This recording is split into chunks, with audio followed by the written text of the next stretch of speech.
Thank you, Madam Speaker. I rise today to oppose the motion to recommit. As a veteran and as an American, I urge all of you to put the political games aside, put our troops and our country first, and pass this defense bill. For 58 years straight, this Congress has come together across party lines to pass a bipartisan National Defense Authorization Act. This critical piece of legislation ensures Congress has a say in the mission of our military, in the policies of our Department of Defense, and the safety and security of our women and men in the field. Madam Speaker, I am honored to serve on the House Armed Services Committee, and I thank the chairman and the ranking member and all the leaders and all of my colleagues for their dedication to our military and to our national security. And as a U.S. Navy veteran who served for almost 10 years, I'm proud to be part of the new class of veterans and national security professionals who've worked on this bill in the committee.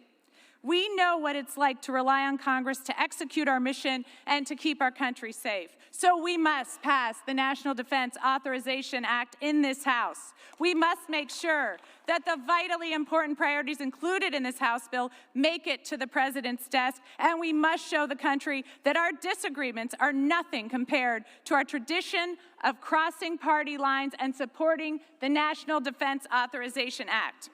And don't take my word on the importance of this bill. Take it from a Republican and a fellow Naval Academy graduate. He said, "How do we explain to Americans who are risking their lives for us that we could not summon the courage to take some hard votes? How do we explain that we could not come together and work together when it mattered most?" The fundamental purpose of this legislation, which has united members from both sides of the aisle, is to provide our armed forces what they need to do the jobs we ask of them. Ladies and gentlemen, John McCain knew this must be an area of bipartisan support, and this MTR is an attempt to strip away that bipartisanship, to inject the broken politics of Washington into a bill that should be bigger than your political party. The NDAA fully funds a 3.1% pay raise for U.S. military personnel, exactly what the President asked for. Madam Speaker, this is the largest pay increase since 2010, the last time the Democrats were in power.